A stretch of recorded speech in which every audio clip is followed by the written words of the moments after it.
Jon Country Club, and we want you to be a part. We look forward to seeing you here.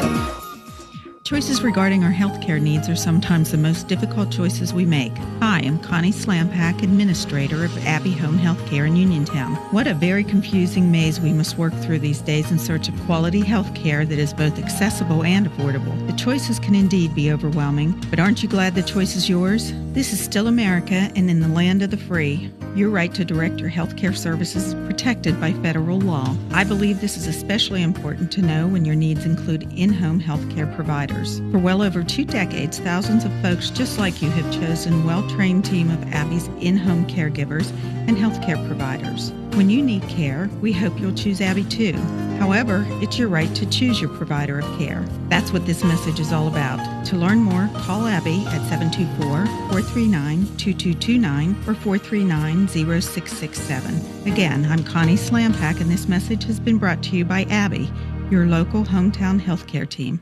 Look, and you'll see there's a whole new Ford for you. We're pleased to announce that it's Truck Month and SUV season at Thurby's Riverside Ford. That means special financing and Truck Month deals on new Ford SUVs and trucks. Have you been thinking about a new Ford F-150 four-wheel drive XLT? Take advantage of a 1.9 financing for 72 months through Ford Motor Credit. Listen up.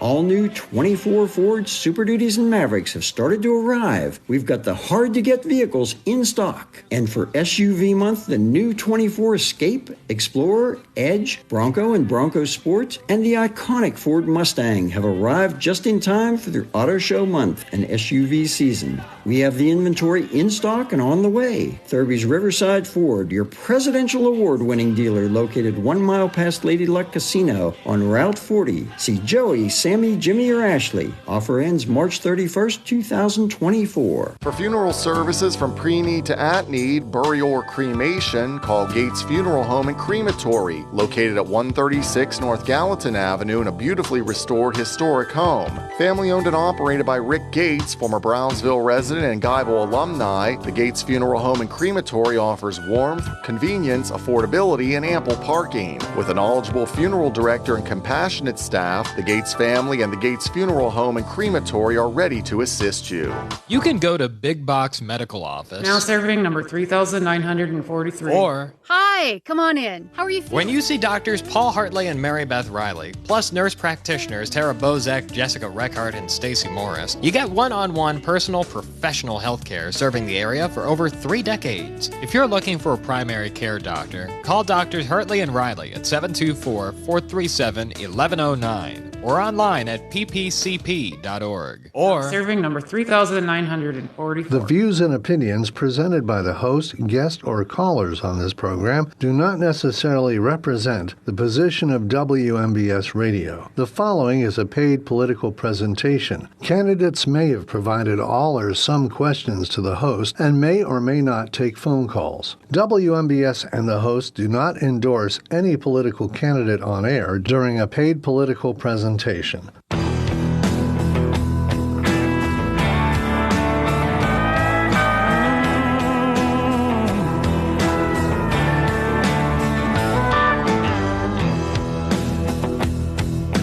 land of ours is under attack. Time has come, we're gonna take it back. Just wait and see. Don't tread on me.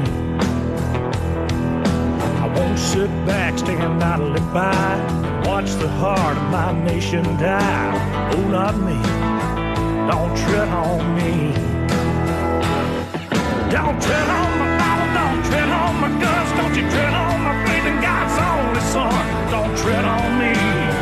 Don't tread on me. Hey everybody, this is Jon Marietta, and it's another beautiful day in Fayette County.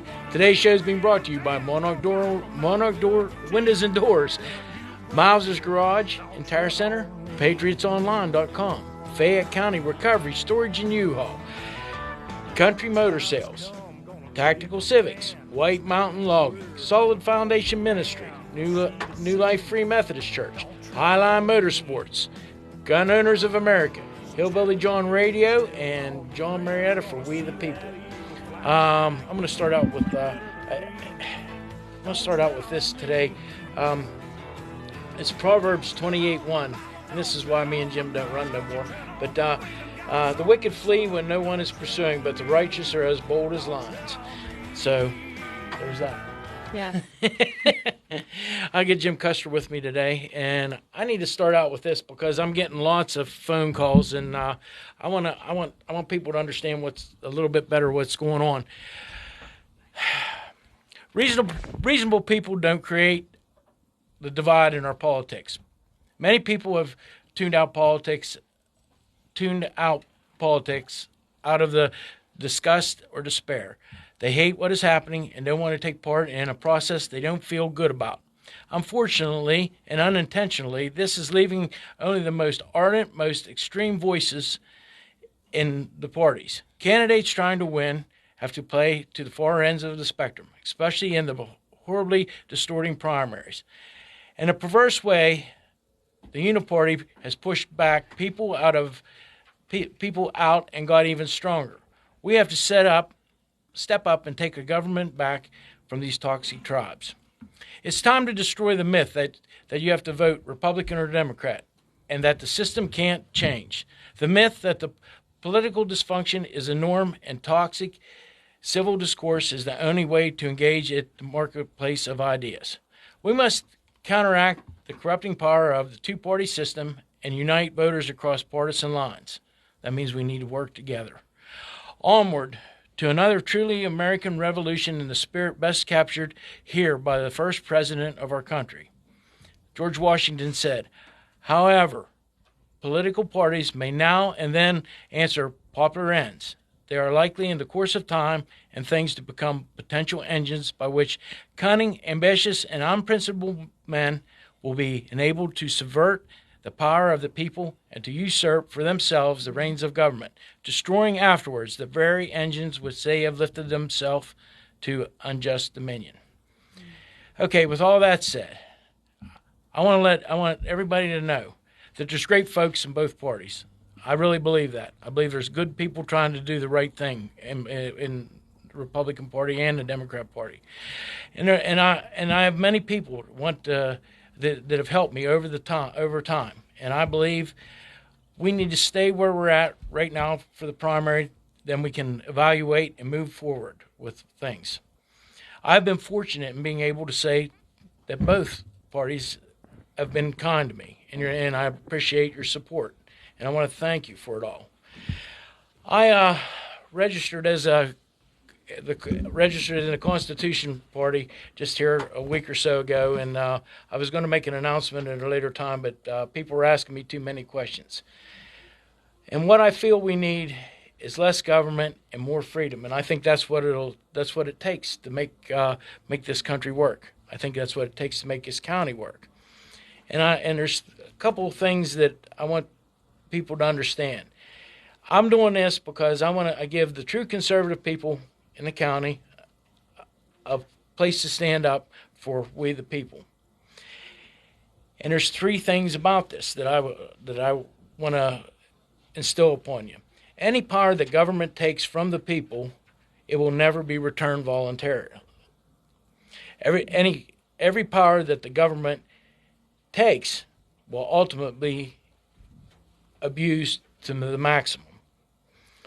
And three, nobody ever complied their way out of totalitarianism, to total controlism. The only thing we can do is resist right now. And I really believe that it's a time and a place where the third party is going to come into play. I met with a lot of people from the Constitution Party just this last weekend. We had a big meeting, and they're going to move forward with this. I want to try to. I don't want to say that I'm going to stay neutral about this, but because I'm always going to be pro-life, I'm always going to be pro-Second Amendment, and I'm always going to be for we the people. So with that, I end it. And if anybody has any questions, they can call me. But I think right now, until the primary is over, we'll stick to where we're at. And then after the primary is over, maybe we can make some people will be making a choice of what they want to do. So There we are.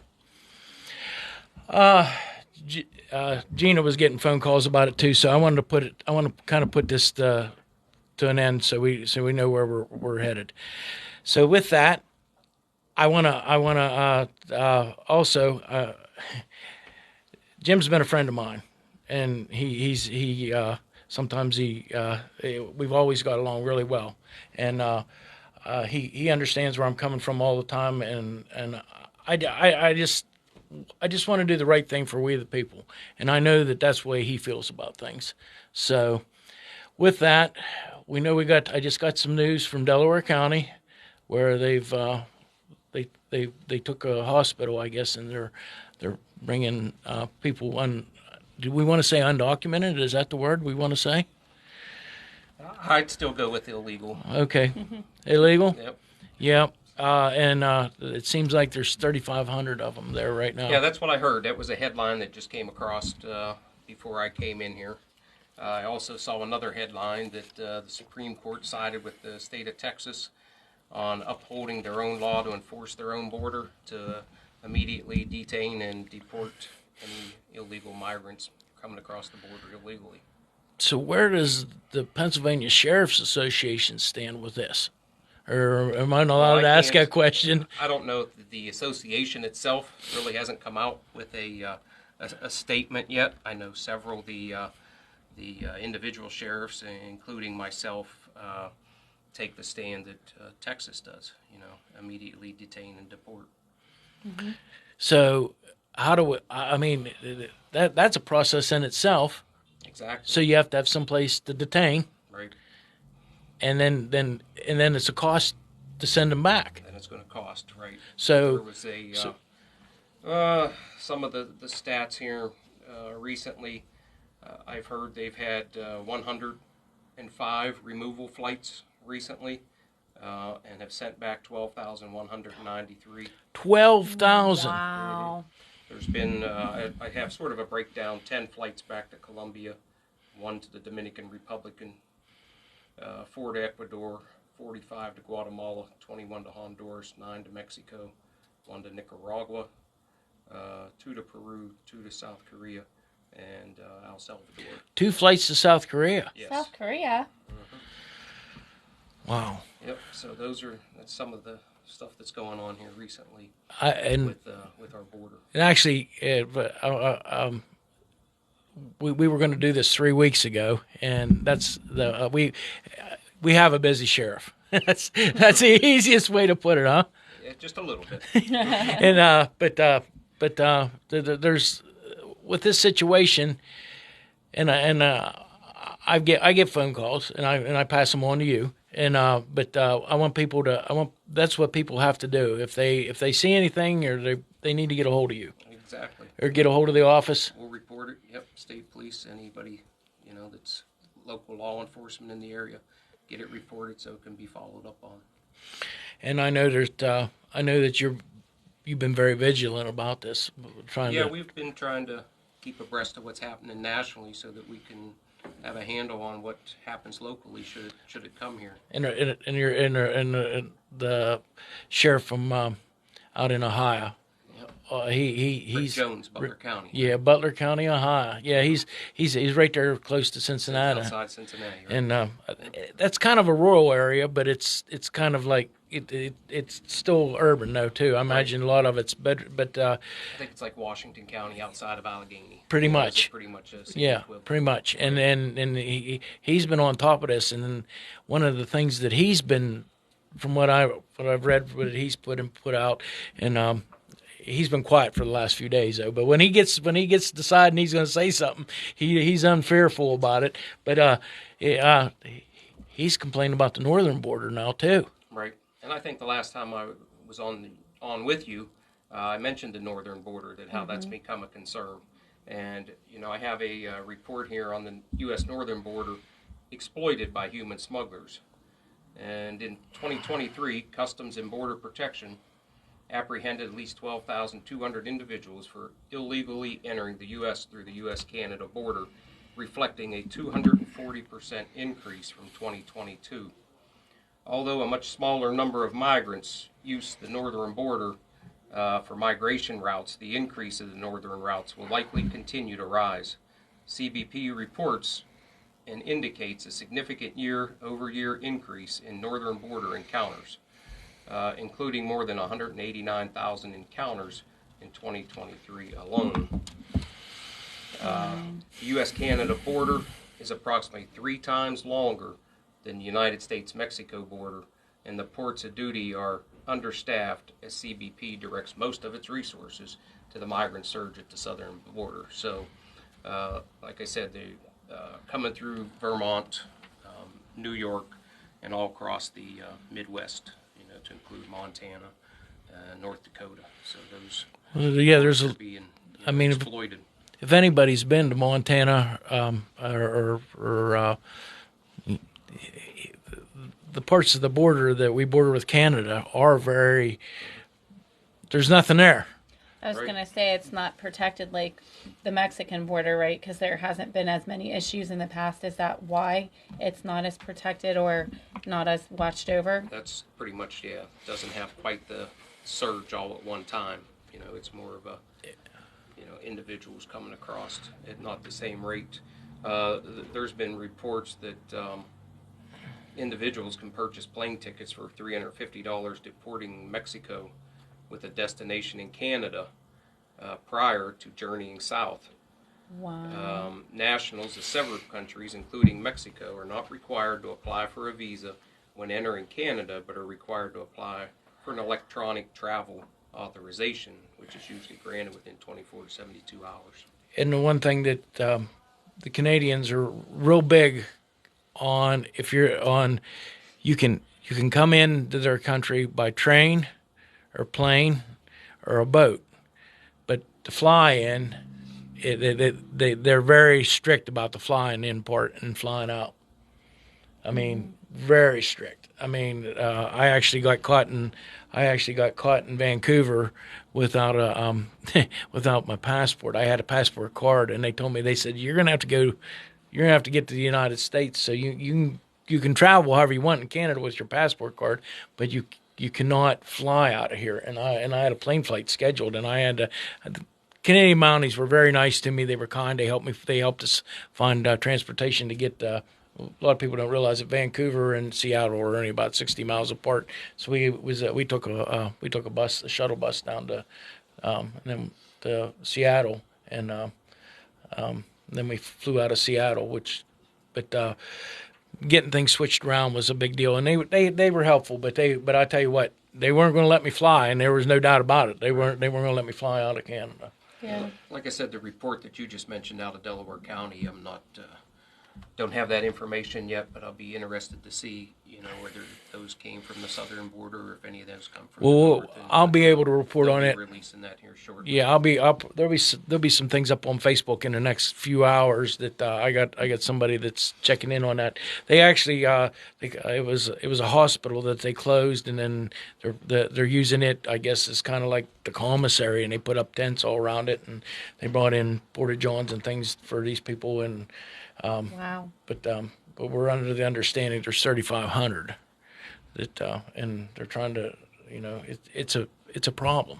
It's a problem. Yeah. I guess whenever I think of the Canadian border, I always think of Niagara Falls. Is that an easy access point, I guess? Is that one time else? It was. Yeah. At one time I haven't heard anything as far as illegals using that area to come across, no.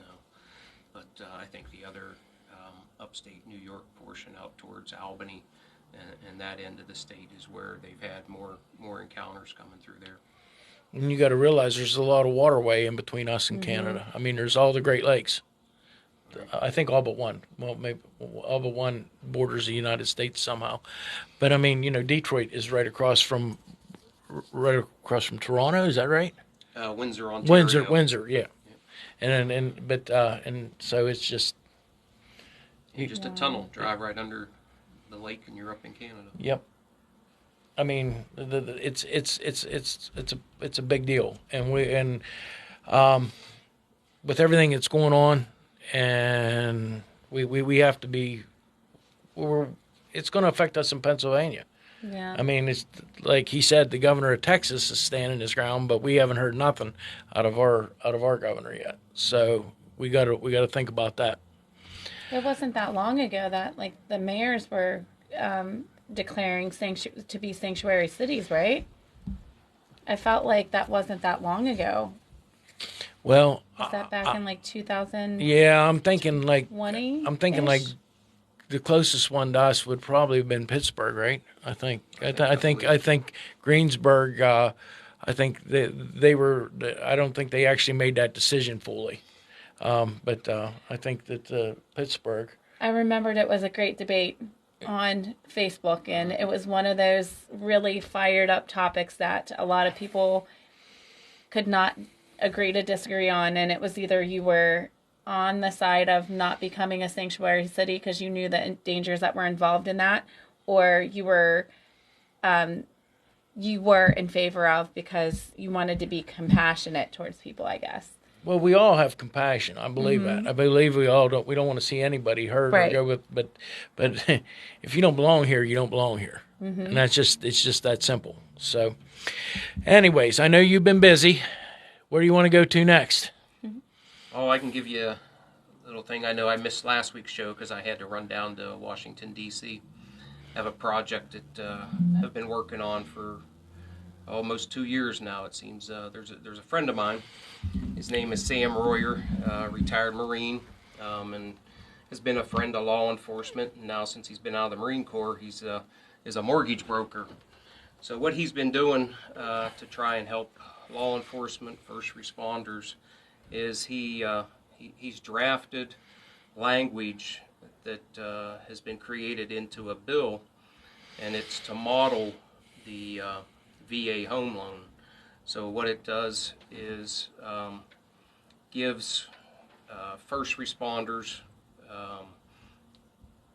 that includes police, fire, EMTs, paramedics, and includes school teachers, corrections officers, a first-time home, 100% financed, and no mortgage cost, no mortgage insurance. Wow. So that's something that we've been trying to gain support throughout the House and the Senate.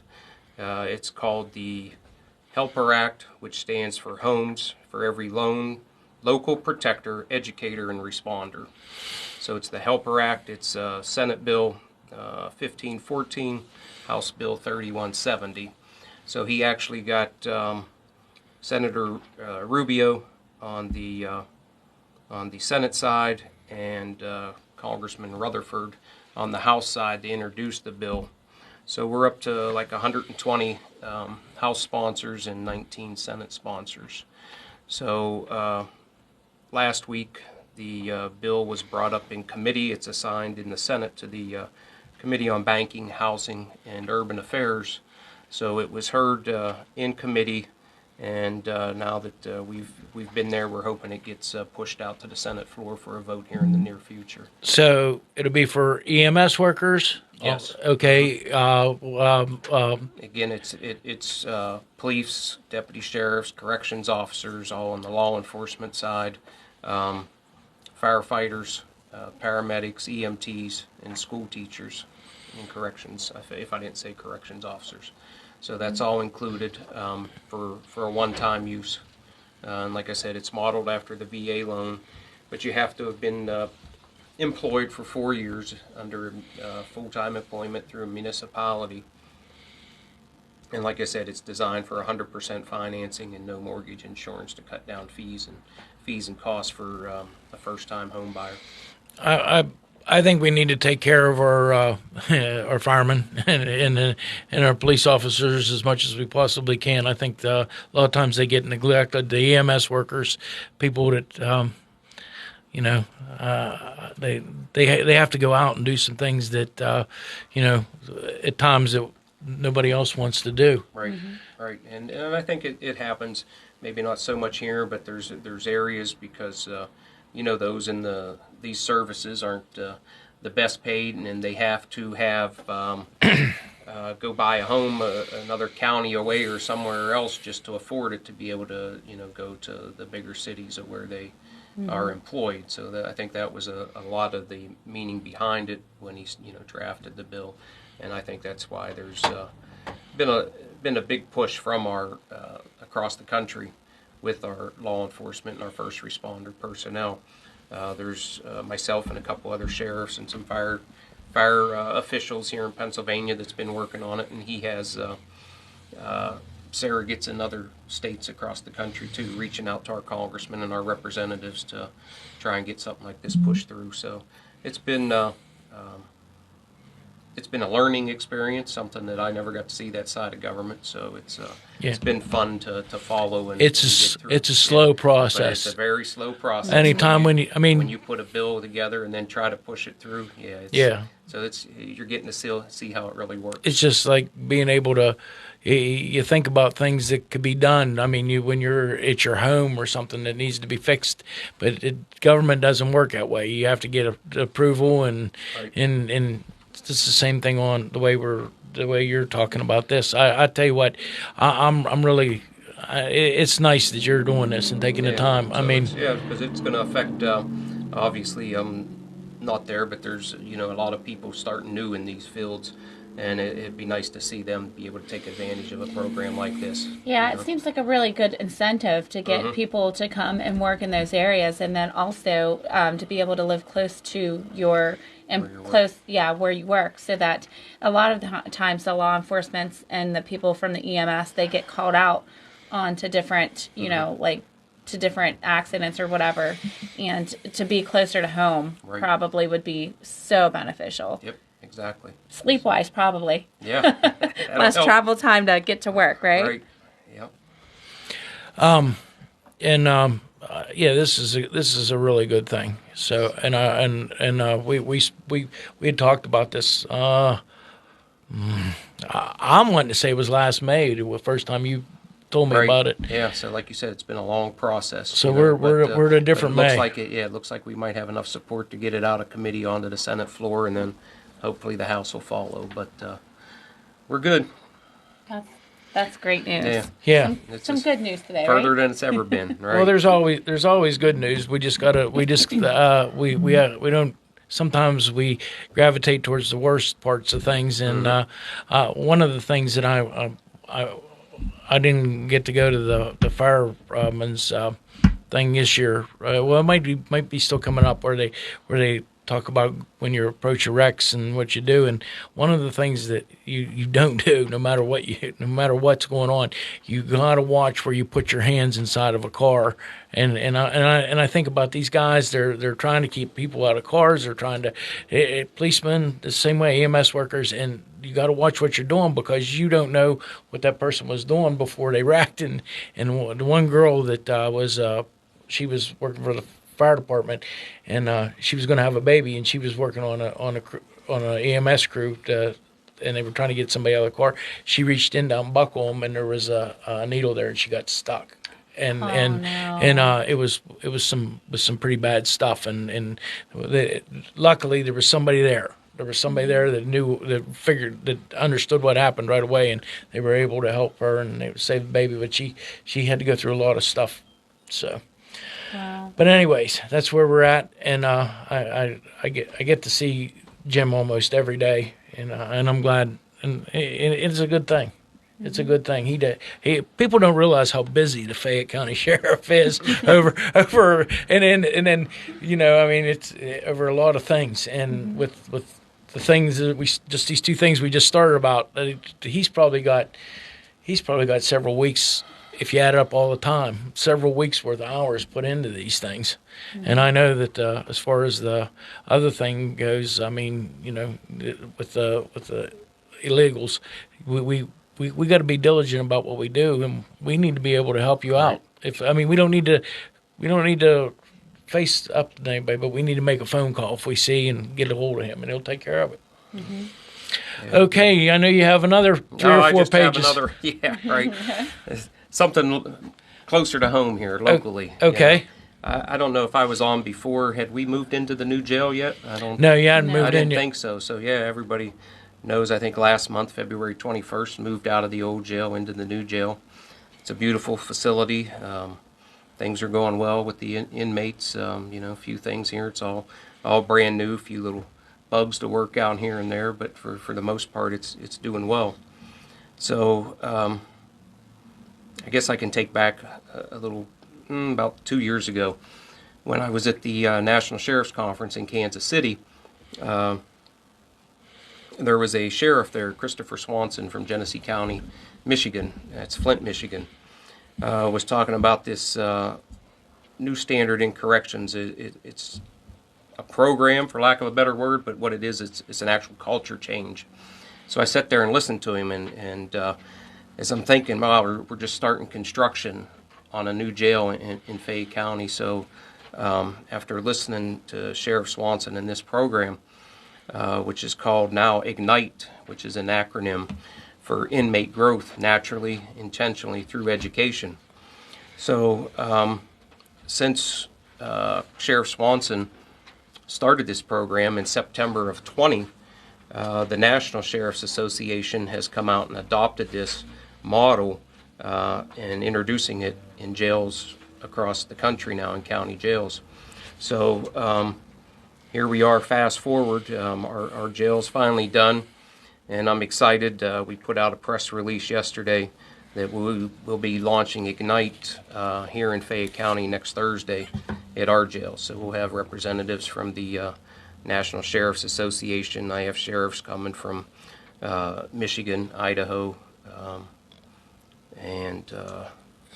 Idaho, Michigan, and possibly New York coming down that have started. So we're probably, I think, the 12th jail in the country and the first in Pennsylvania to adopt this model with our new facility. And basically what it is, it's a comprehensive rehabilitation program designed to provide inmates with education, vocational training, life skills to help them reintegrate into society once they're released. Like the sheriff in McFadden says down in North Carolina, Charlotte area, it's like, how do you want me to train your neighbor? Because almost 90% of these people that are in county corrections are coming back out. They're going to be in your neighborhood. So, most of the people that are in there are only in there for what? They can only stay there for what, a year and a half? 23 months. 23 months? Right. Okay. And if it's anything else, then they're sentenced to state prison. So it's not like you're going to have a VOTEC program there. Right. But I mean... Yeah, these are we have a large curriculum. There's a software program that we have installed that they can go in, and it's a broader range. And hopefully, as we go through, there's virtual training for welding certificates, carpentry, all kind of different skills that will hopefully help them get on the right way and not be coming back to jail. It's a step to reduce. The main goal was to reduce generational incarceration and recidivism. And that's one of the things I saw is being a state policeman here in the early 90s. I've put people in jail back then, and I see family members now as the sheriff still coming through the jail. It's like, what they say the definition of insanity is, doing the same thing over and over again, expecting different results, right? So I said we have to stop the insanity and move forward with this new standard in corrections, and hopefully the investment we make will show dividends in our communities to help, make safer and change the path, because, all we have is a revolving door up there. So. Yeah, because maybe if they feel valued and there's hope instilled. That's the number one, I think. The number one thing I think is important, and I think that people forget that in these communities like Uniontown, whose kids don't grow up in nuclear families. Like, there's not much hope for them. And I feel like if you can instill hope and give them a future, I think that's the key to turning the whole community around. And so that sounds like it's the first step at the adult level to instill hope in their future, that, once they leave, there is a possibility for them to turn their life around, and they're not just being released and not having a clue of where to go, right? Right, and that's the whole thing behind it. Get them out, get situated, and hopefully they become tax-paying community members just like us, right? Right. Well, that's the main thing. I mean, seriously. Contribute to society and jobs is the key to the whole situation. If but you have to want to go to a job. You have to want to be able to correct. I mean, yourself, and that's you know, you want to be able to have pride in things, and that's one of the things. I mean, like a lot of people that there's a lot of DUIs. Right. You know what I mean? So I mean, in one thing it can't be a continuing thing. I mean. Yeah, not everybody up there is a murderer. I mean, you got drug charges, DUIs, you know, misdemeanor crimes that is definitely, hopefully you can put people on the right track. Like you said, give them hope, value about themselves. And we've already had some of the inmates, they've been introduced to the tablets and the curriculum, and they've already been working on courses. And that's another thing, the program's all voluntary. So nobody's forced to take it. Hopefully, once they see what's going on with it, you know, we'll have more want to get involved. And the big thing of it that's different, it's a meritocracy program. You complete something, a course, then you may be given maybe an in-person visit or something like that, or you're given special commissary. Maybe you can, even if it's something simple as a candy bar. Once they complete these courses, then we actually will have graduation for them and have one family member come that be proud of that person that has put the effort forward to graduate and receive a GED or a diploma. Yeah. So that's some of the new stuff that we're working on. And one of the things that you said about is welding, and I tell you what, I happen to be in connection with Heartland, and they need welders all the time, and I guess I'll throw a plug out there for them. They're looking for fabricators and welders right now, and they'll pay up to $35 an hour. So I mean, I think you start out if they'll even train you. So if we can get some people involved in that. I'm too old and too fat, and my knees won't work the way they need to. But I mean, I like to weld, but I don't. My dad was a welder, and I'm glad I didn't take up that trade. But that kind of job can change the trajectory of somebody's life if they have that skill when they leave, and they have, I hope, a better future. And all anybody really wants is to have the ability to have money and not live paycheck to paycheck and to enjoy life a little bit. And that might give them a little freedom. My thinking behind it, like I said, when I was in Kansas City and got to hear Sheriff Swanson, I knew our jail was just under construction. This is obviously probably the largest government project this county's ever built. You know, it's a $50 million jail. So let's, put an investment in it and not try to do the same thing that we've been doing. Let's try to do something different. Yeah. Well, everybody knows I'm the person that likes to look outside the box for everything, and doing the same thing over and over and over again that infuriates me, and expecting a different result, and that's where we're at. Well, and I know, like I said, back in July, myself and the warden and a couple admin staff people traveled up to Genesee County and toured their jail and got to go to one of their graduations to see it firsthand. So it was exciting, and it was something definitely new, and we're excited. The staff here's excited to move forward with it. I'm excited for it, and it's nice just being first in Pennsylvania, and it's Fayette County. Yeah. So. Because I've also noticed in like low income areas, those that they perpetrate a misdemeanor, it's hard for them to get a better start. It's hard for them once they're incarcerated when they get out, because people have the ability to change. But if people don't believe that person has the ability to change, then it's a perpetual cycle. And like you said, it's a family cycle. And so this is a fantastic way to pave a new beginning for them, and like you said, to break that cycle, start new, and perhaps give them a new outlook on life and give them hope in themselves. And so nothing ventured, nothing gained. Right. One of the last things we got a few minutes yet, and one of the last things I wanted to touch on with you was the concealed carry permits. Now I know that you can go online right now, and you can get the form and you can fill it out and you can bring it in. Is that correct? Do I have that that understanding right? Well, you can go on online I think we advertised and launched our sheriff app officially a couple weeks ago with the opening of the jail. But if you go on the website, county website, or the sheriff app, you'll see firearms licensing. What that allows you to do is fill out your application. You can pay for it online and submit it, and then we do the background check, process the license to carry, and then we'll notify you when it's approved. Then you just have to come into the courthouse, get your picture taken, signed for it, and you're on your way. The plus side of that was kind of developed around COVID, because a lot of times we might do somewhere anywhere from 15 to 30 permits a day. I know. And if you've been to buy a gun or whatever, you know how long it takes PICS to check your background sometimes. So you might have 15 people sitting down in the basement just waiting for their background check to come through. I believe last Friday there was a tremendous line, and you know what?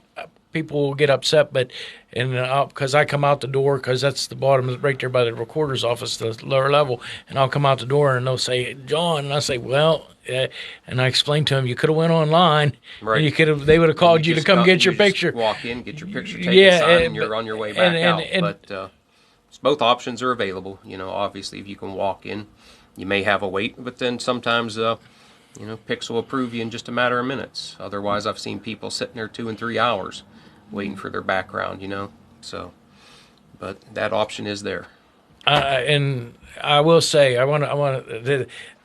they work very diligently at getting that done as quickly as they can. So if you ever got caught up or there's been an hour wait or something, it's usually because the transferring the information from Fayette County to Harrisburg and then back is where the problem. There's usually a glitch, because you got to remember there's 67 counties all trying to do the same thing. Yeah, and it's for people checking for license to carry. Plus, there's gun dealers out there. It's all using the same system. Yeah. So, hey, I just want to mention, made me think. We've been getting some calls on it, and it wasn't real clear, but South Carolina just went to a constitutional carry state. So it was put out that you no longer need a license to carry firearms in South Carolina. So I know we have a lot of Fayette County residents that likes to visit South Carolina, Myrtle Beach, so they're calling thinking, hey, because South Carolina has always been red, they never reciprocated, never recognized Pennsylvania's license to carry. So they're thinking, no, wow, South Carolina is a constitutional state, we can carry our guns now in South Carolina.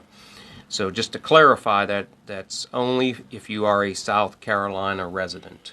That does not apply to non-residents of South Carolina. So your Pennsylvania license to carry is still not recognized in South Carolina. So if that was causing a lot of confusion, because they never clarified that when when that article came out, as far as residents or non-residents. Like when I go to when we travel, you like through Maryland. Right. We'll just use Maryland for an example.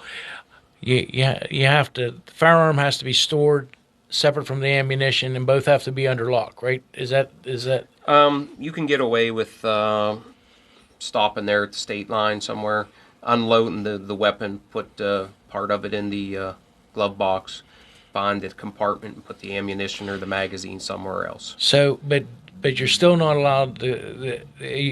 You'd be allowed to carry, and you wouldn't be allowed to carry. You could open carry in South Carolina. Is that correct? I mean, you'd be allowed to. You'd still only be allowed, their residents. Only their residents. Yep. Okay, so they're still mad at us. Okay, so yes, yep. That's what I was told. I got that. Do you ever think that'll happen in Pennsylvania, where we'll get a constitutional carry? Not within the next 3 years, anyhow. I figured you were going to say that. I mean, we just something we're going to have to work on. Right. Yeah. I mean, one of the things the Constitution Party, they brought up at the state constitution is actually stronger than what actually the Constitution of the United States is, because it says "shall not be questioned." Right. In the Constitution of the United States says "shall not be infringed upon." Right. But if you read it, it goes into great detail about being able to. It's not just about a militia at the state level. It's about being able to protect yourself. Exactly. So we have to be diligent about these things and watch what we do and make sure that these things don't get taken away from us. Mm-hmm. That's right. And if you are traveling out there, it might be worthwhile just to go ahead and call that state's attorney general, or you can check the Pennsylvania Attorney General's website. It has a list of what states are reciprocal and which ones are not. And you have, if you happen to come to the courthouse, I don't know if we have any left or not, but you were giving out maps that yeah, we have some cards that have been provided that shows which states recognize Pennsylvania across the country.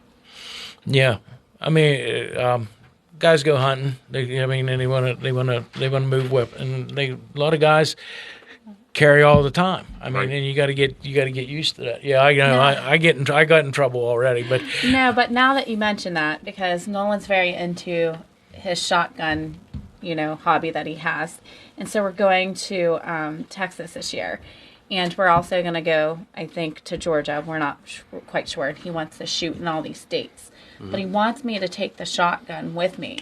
Is that permissible to do that with the ammunition, or is it better off just renting a shotgun and buying the ammunition at a range? No, you can keep it if you keep it separated, like locked in the rear compartment of your vehicle. Yeah, and I don't want to, keep the ammunition separate, the action open, and put a one of the safe locks through the chamber there. Yeah, because my sister and I are traveling with my son. Mm-hmm. And I don't want to be in a situation where I don't know what to do, because my husband is the one that takes care of all that. I'm not. Just make sure because it would apply the same, that you keep your license to carry with you, because like Pennsylvania, you open carry outside, but as soon as you get in the vehicle, you're concealed. Okay. So keep your license to carry. I think I'm going to try to convince him to just rent. To rent when you get there, because save some headaches, right? Right, because I don't know anything about. I'm not as privy to the gun laws as my husband is, and he's not traveling with us. Speaking of that, we got an event coming up. Yes. We have a couple of events. First, we want to remind everybody of the Mystery's Most Wanted dinner that Jon is hosting. This is going to be a Western style one, and it's coming up this Friday. So if you haven't gotten your tickets, I would say get them before they're sold out. It's going to be at the Haydentown Fire Hall.